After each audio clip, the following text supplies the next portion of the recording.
Okay, I guess I'll stay back here so I can change these slides. I wanted to go through 5 different slides that I think are pretty informative and that sort of give you the big picture. A lot of the focus in Washington right now, of course, is on the economy and the budget, federal budget, and what we ought to be doing by way of jobs creation and what we ought to be doing by way of deficit reduction.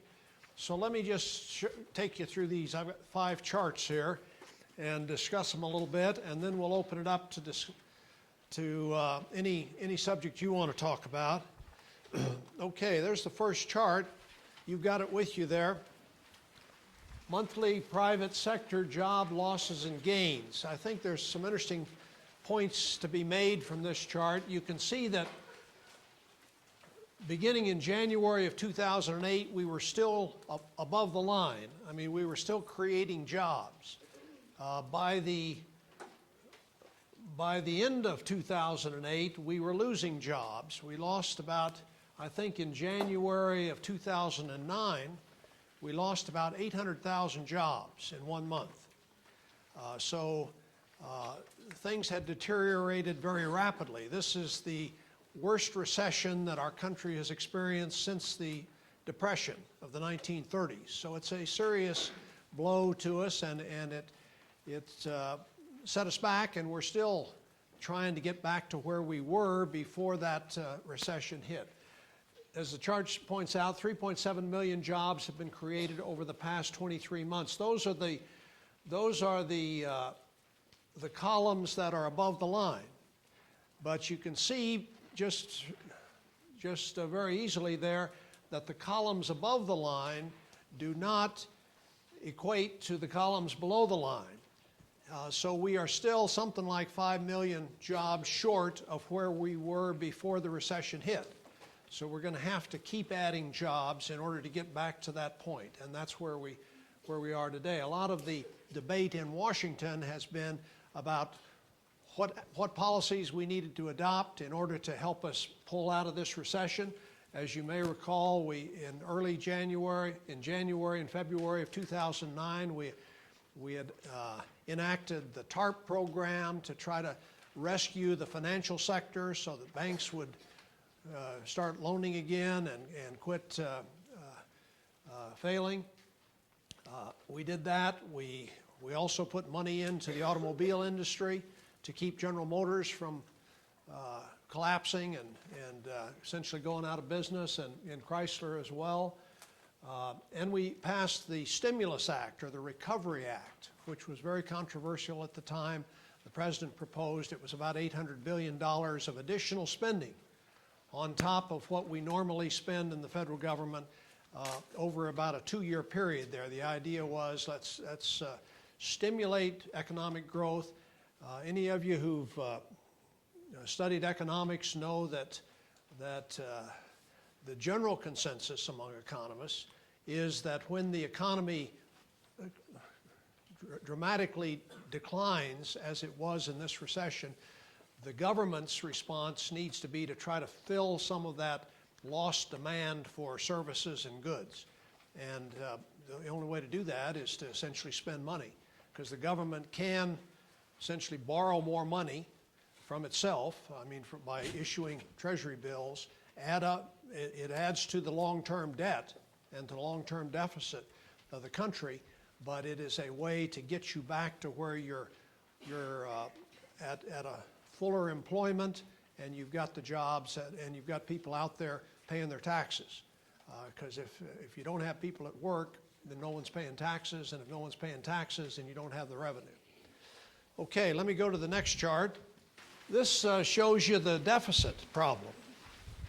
And the deficit, of course, is the gap between what we are spending and what we are taking in the federal government. And you can see here that we have had a gap. The spending, the green line up there, has been on average for the last 40 years, it has been 20.7% of gross domestic product. The average revenues that the government has collected over that same 40-year period, on average, we've collected about 18.1%.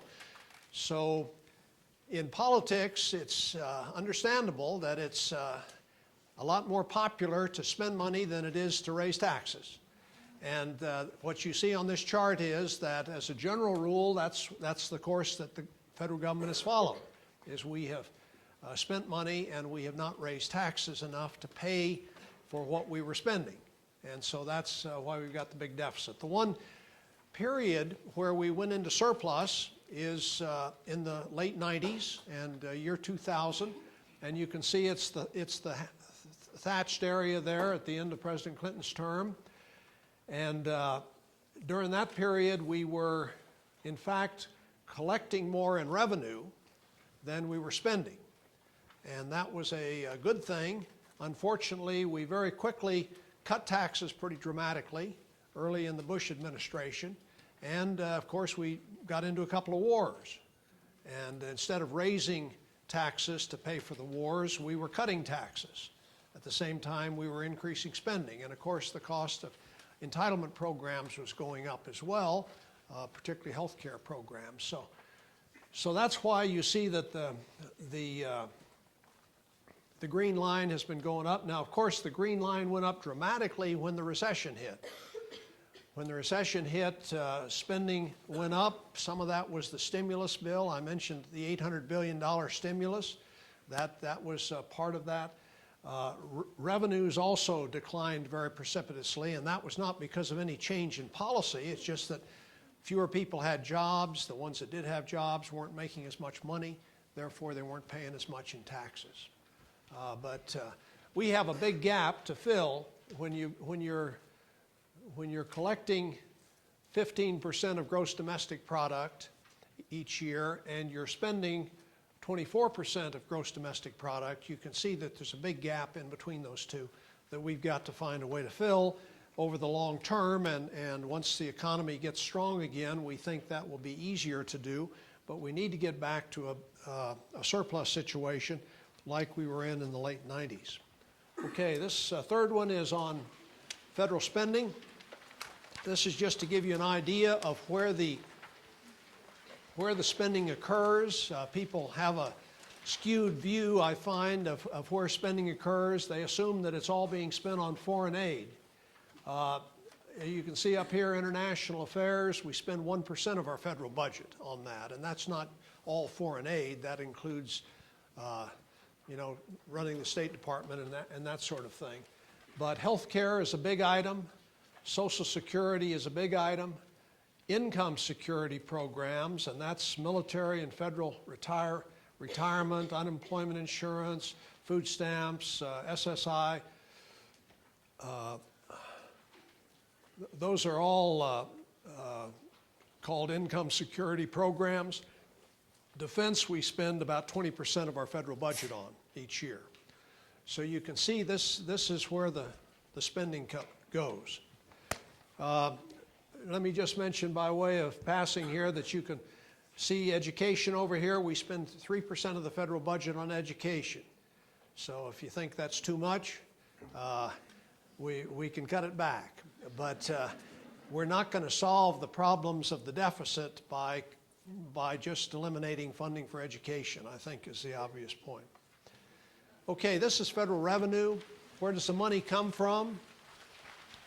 And the money comes from both income taxes and payroll taxes and some corporate income tax and some other taxes. But the point here is I think you may see some of these statements being made that 50% or 51% of the public doesn't even pay taxes or doesn't pay income taxes. Well, it's true they don't pay income taxes, but anybody who's got a job pays a payroll tax because it's taken out of your salary before you get your salary. So, you can argue as to whether or not we ought to raise our money through a payroll tax or we ought to raise our money through individual or corporate income taxes, but we raise money from a little of both these days. And when we had the tax cuts that I referred to early in the George W. Bush administration, those were cuts in income tax rates. Primarily. That's what we did. We didn't cut the payroll tax.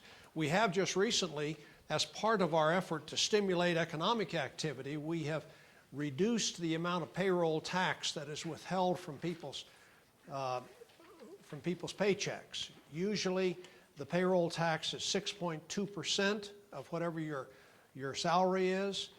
We have cut that back to 4.2%, and we just had a debate about whether to extend that through the rest of 2012, and we voted to do that. So we do have some modest reduction in the payroll tax. And this is the last of the charts, and this relates to so-called tax fairness. Some of you may have seen interviews with Warren Buffett. I know many of you follow Warren Buffett, the most successful investor in the history of our country, who's, in my view, he's called a sage from Omaha and various things. But at any rate, he's gotten quite a bit of publicity in the last year or so by pointing out that he pays 17%, a little over 17% in taxes on his income, and his secretary pays 35% of her income on taxes. And he didn't think that was quite fair, considering that he makes several $100 million a year, and she doesn't do that well. So that issue of tax fairness is very much being debated in Washington today. If we do raise additional revenue, where should it come from? Should more of it come from middle-income Americans? Should there be more taxes paid by people who are quite wealthy and have a lot of income? And some people say this is class warfare. From my perspective, it's a policy decision we need to make as a country. I mean, are we going to have a tax structure that looks like this, or are we going to try to have one that at least gets the same level of revenue from all levels of taxpayers? And from my perspective, the idea of a progressive income tax has always made a lot of sense, because the more income you have, the more you're able to go ahead and do without some of that for the larger needs of the country. So those are some of the issues we're struggling with. There's a lot of disagreement in Washington. Let me go back to one of these charts and talk to you about a little bit of the disagreement. I think I skipped over that. One of the issues here, one of the ways we got to the balanced budget and the surplus back in the 1990s was that we adopted budgets that included spending cuts and tax increases. And I've been saying repeatedly around the state and wherever I'm asked that that's the solution to our problems today, in my opinion. You've got to have a package of both spending cuts and tax increases, or we can't solve this deficit problem. Part of our problem in Washington, frankly, is we got a bunch of people who've gotten elected on a platform that they will never raise anyone's taxes. And there will not, so you can't get that kind of a compromise package agreed to in the current Congress. I think we need to get back to a recognition that we're going to have to do some of both. We're spending too much, the federal government is. We need to rein that in, and we're beginning to rein that in. But we also need to get more revenue in order to close the gap and get back to a circumstance where we're not just adding to the national debt. Okay, so that's a little bit of a overview of the budget and the economy, as I see it at least. Why don't we start, and any of you that have questions or comments on any subject, please go to one of the microphones so everybody can hear you, and speak right up. My name is Chris Thomas. I'm from Hot Springs High School. I would like to know your opinion on flat tax. On flat tax? Yes. Well, I would favor a simplified tax very much. A flat tax, frankly, I think we'd be better off, to the extent that we're going to rely on the income tax, having a progressive income tax. I think Warren Buffett can afford to pay a higher tax rate than his secretary. So I wouldn't just equalize his with his secretary's tax rate. I would charge him a little more. And I think that's his position as well. Thank you. Let me go over here. I'll try to go back and forth. Yes, ma'am. My name's Catherine from Oñate High School, and we were talking about in the education seminar about the AP classes and advanced placement, and they mentioned about funding getting cut for those. What's going on with the AP?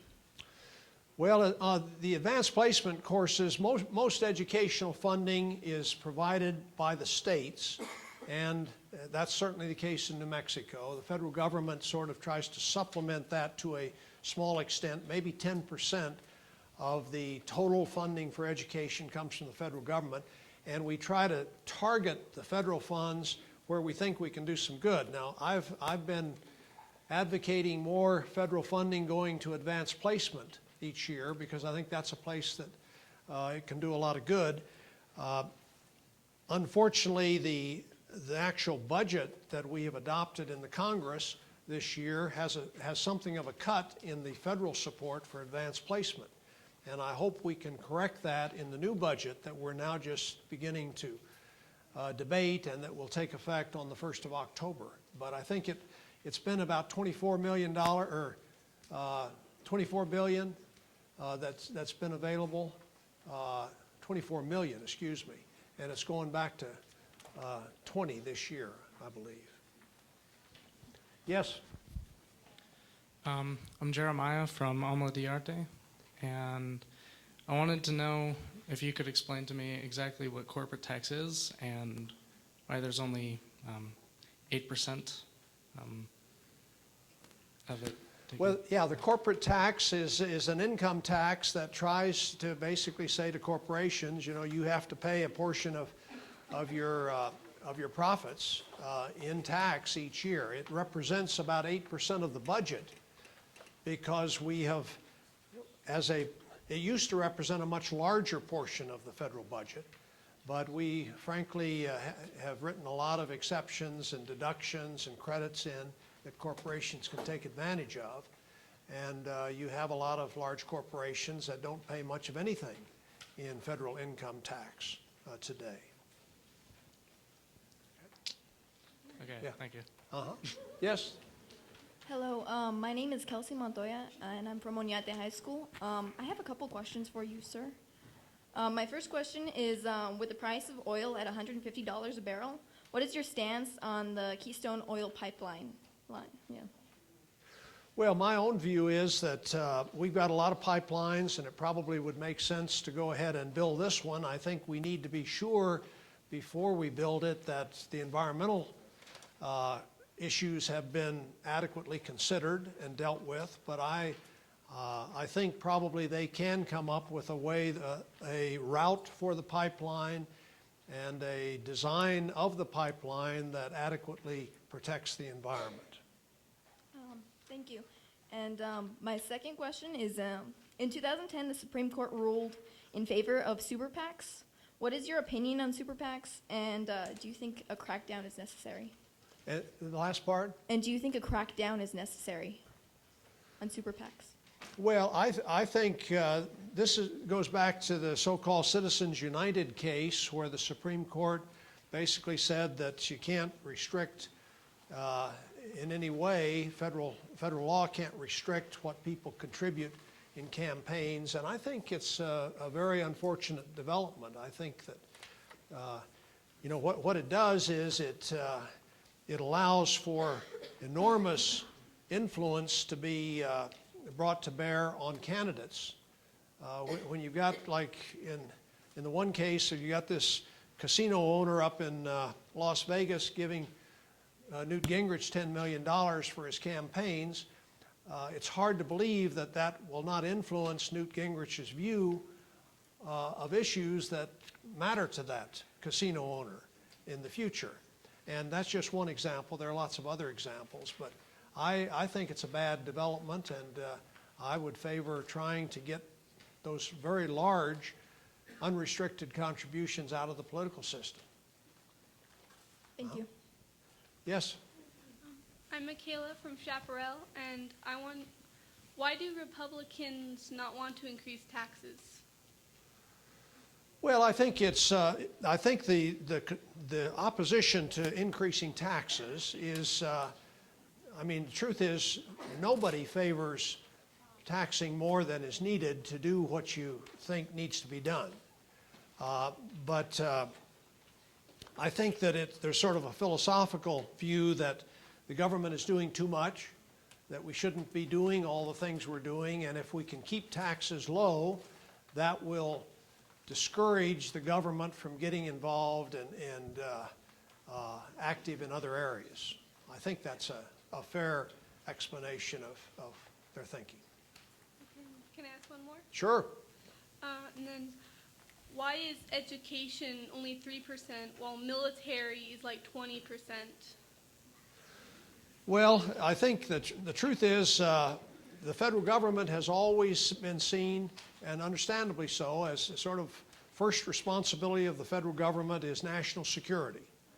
And therefore, the federal government funds national security. Now, you can argue about whether we need all of the military we currently have. And I think a good case can be made that we don't need all of it. You can't justify all of our military investment by any threat that the country faces today. But historically in this country, education has always been funded at the state level. And the federal government only recently, beginning in the 1960s, began to put some federal funds into education.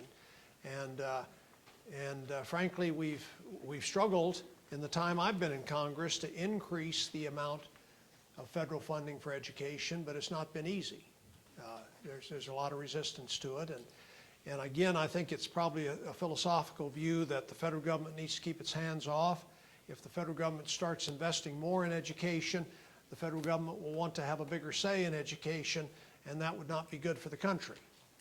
So that's part of the explanation. Yes, ma'am. Hi, my name is Jordan Gray from Oñate High School, and I had a question about Title IX. And since it's in place, girls and boys sports are still not equal in the schools. And I just wanted to hear your input or maybe what you would do to make it more fair. Well, I don't know of any proposed changes to Title IX that are currently being debated in Washington. Are you aware of specific changes that you think ought to be made in the federal law to solve a problem? Looking at it, I play softball, and we got our fourth period practice taken away, and the boys' baseball did. So that's not a problem. We also got a new field, but there's no lights and no dugouts, and the boys still have all of that. And not just softball. There's other sports that don't get as much, and not even concerning boys and girls, but football gets the majority of everything. Well, I don't think that this may be a failure of the federal law. This may just be you need to be picketing the principal's office or something. Yeah. I don't know what to, I mean, my thought is you're going to have to complain loudly and tell them you want equal treatment. Well, it's still at a federal level, or at a state level at least, concerning our schools versus Albuquerque schools even, or Oñate versus Mayfield and Cruces. Not just the treatment of our students at our school. Okay, but you're saying the federal government should be involved in this? In a way, which state or how much each state gets, their money-wise based on, testing or whatever. Okay, I don't know. I think the federal government's role has been in passing Title IX is trying to lay out general principles for how women should not be discriminated against in their opportunities to participate in sports.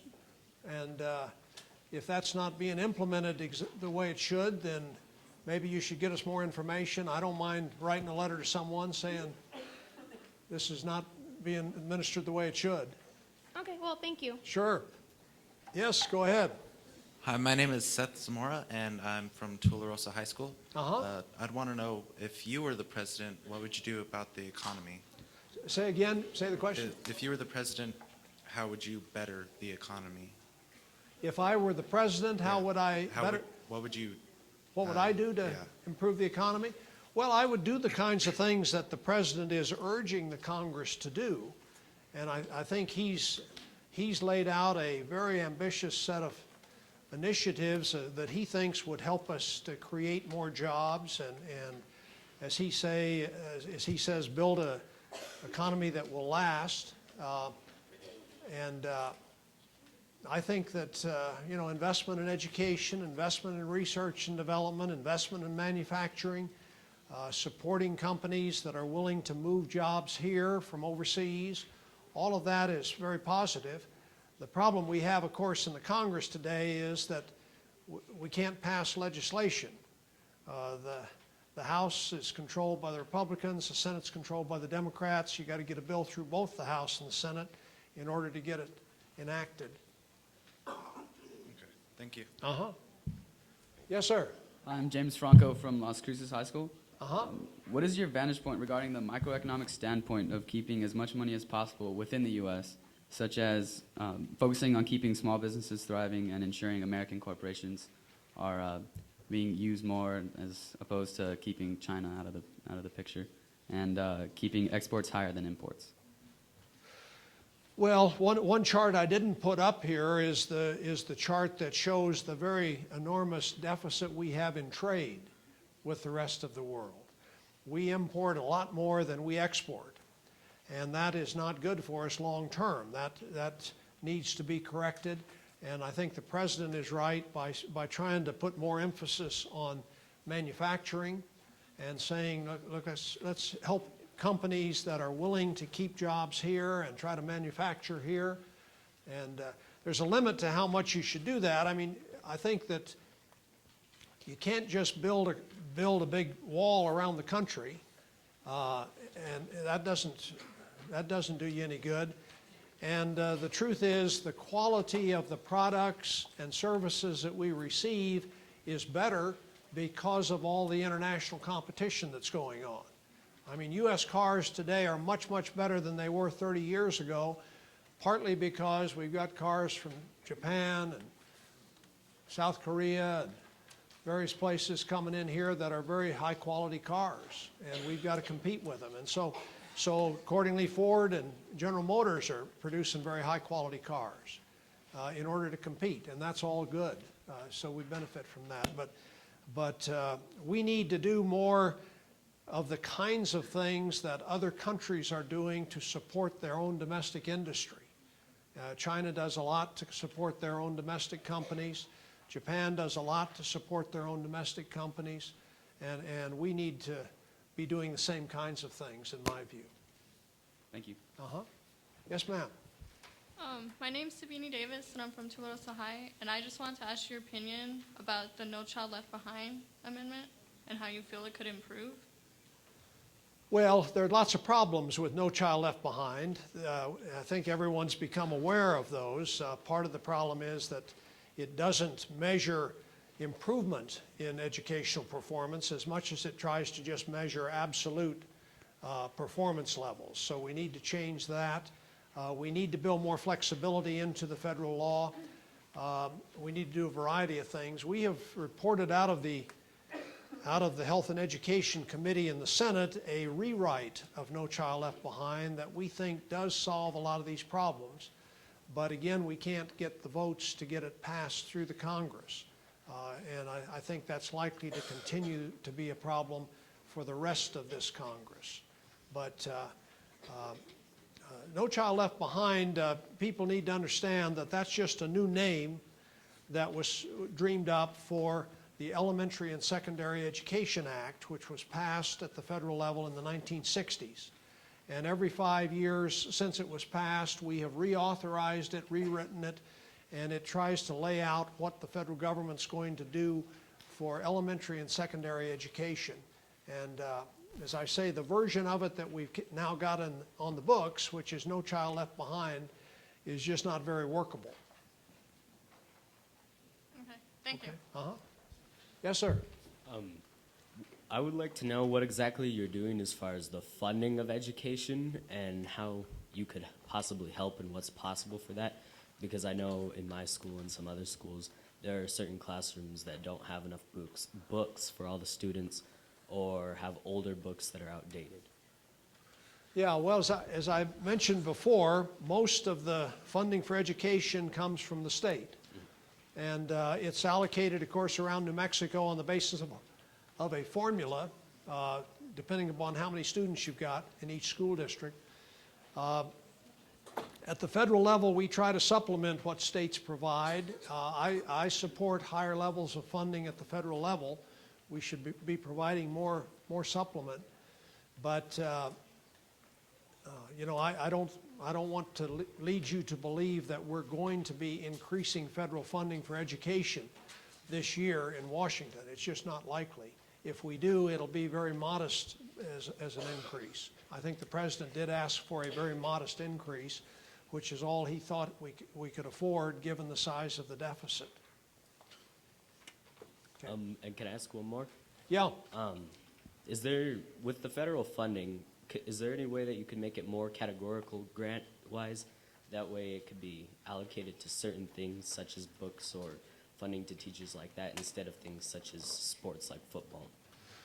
Well, in fact, we do make it pretty darn categorical right now. I mean, we specify it's got to be spent on AP tests or it's got to be spent on this or that or the other. And in fact, I think there's some 60 different specific programs that we fund through federal dollars. And the big move in Washington in the rewrite of No Child Left Behind is to give more flexibility to school districts and not just be as specific and say you got to spend this on pencils and this on paper. So you can argue either side of that, but considering that we're writing a law that's going to apply in every school district across the country, I think we do need to have reasonable flexibility for schools to make the right decision. Okay, thank you. Uh-huh. Yes, sir. Today I sat in on education, budget pricing, and economics. It's 2012 and we're on the road to election. Who, in your opinion, does America need right now? Well, there's no, I mean, my position is clear. I support President Obama and have when he ran before and do again this year. But that debate and campaign is just now, the general election campaign hasn't yet started. And people don't know what the comparison is. And elections are about comparisons. But I think President Obama has worked real hard and done a lot of good things. And there's a lot still to be done. And as that first chart on job creation shows, we've got a long way to go to get back to where we were. And we're making progress. But it's just not as fast as any of us would like. Thank you. Uh-huh. Yes, sir. My name is Seth Pipkin from Ruidoso High School, and I was just curious as to how you plan on decreasing the rate of dropouts in today's society. Well, you know, while you were in your seminars this morning, I went over to visit this early college high school that is located here at the Arrowhead Research Center, right on the university campus. I recommend any of you that can ought to learn about that. It's you know, it's a small high school. They've just got their second class now. They've got both 9th and 10th graders, but they're building up the size of the school. It's a small school that has a great record of keeping kids in there once they start the school year. So I can't tell you exactly what the formula is, but I think having that kind of environment, my own thought is that the very large high schools make it tough for a lot of kids to feel that they're really connected to something and that someone cares whether they show up or not. And so we need to get away from those very large schools. That'd be my view. I have one more. Okay. I was wondering what acts and cuts you plan on placing upon the society of today to have the what's it called? Deficit. There it is. How to decrease the deficit? Like, what acts and taxes do you and the Senate plan on putting an act? Well, I think which cuts and which taxes? Is that what the question? Just know, like, which cuts and acts do you actually plan on putting forth to help deteriorate the deficit? Well, as I say, the deficit can only be brought under control and eliminated, in my view, if we have a plan to reduce spending at the federal level each year. There are various of the federal programs. One area that we need to pay particular attention to is health care.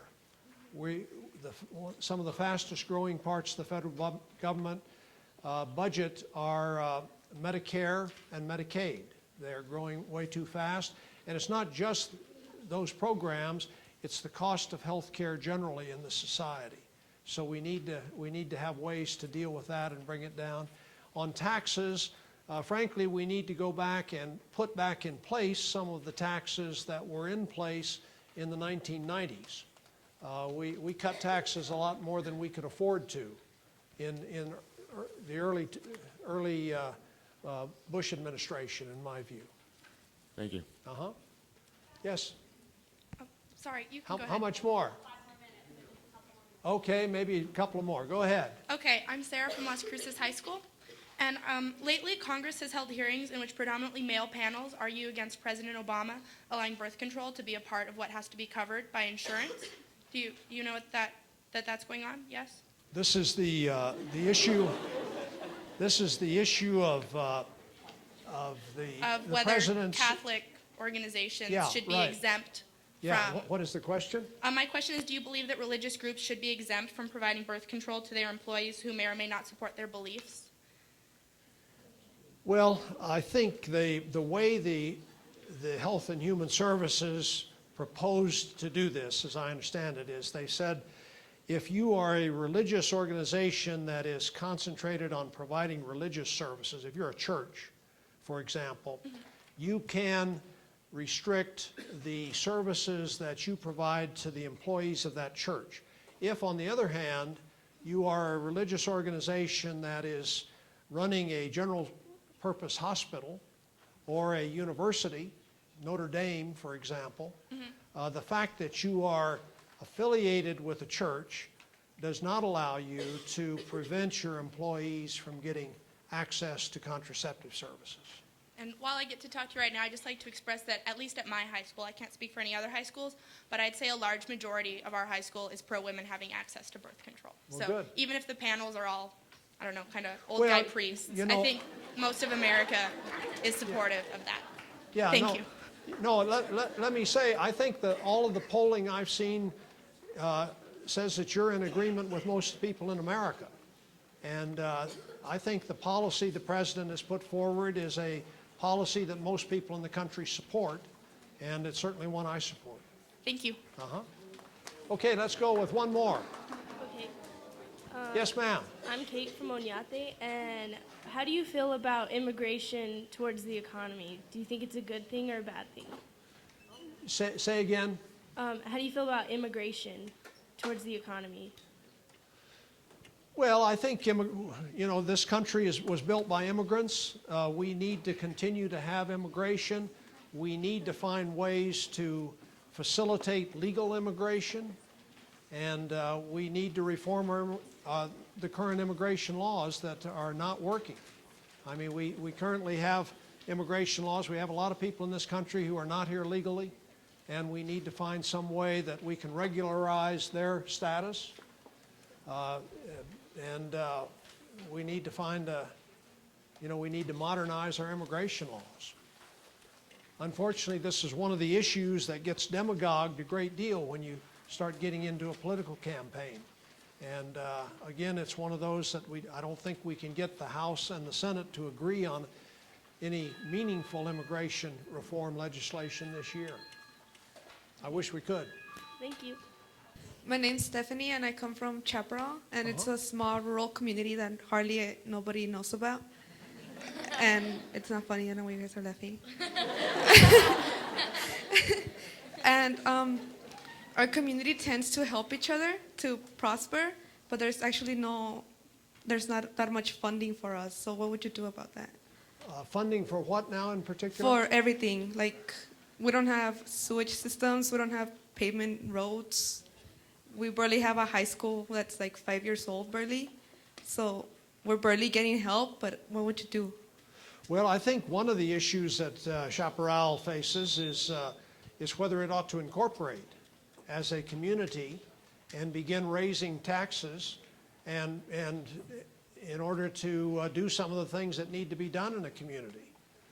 I believe I'm right that Chaparral is not an incorporated community. Is that right? You're correct. I'm right. So part of the problem is that you know, if you've got an incorporated community, then you can, you know, you can raise funds to do things, to pave roads, to fix things up, to put in sewer systems. If you're not incorporated, you can't do that. But even if we still contribute to you guys' economy. What is that? We still contribute to your economy from Las Cruces or El Paso, like either one. We're still contributing, and whatever taxes we pay don't go for us, go for Las Cruces or bigger cities. They don't go for us.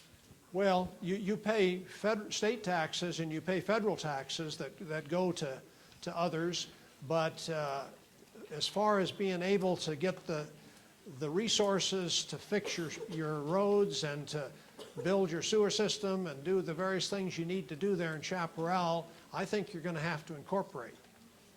That'd be my advice. Thank you. Okay, thank you all very much. Glad you came, and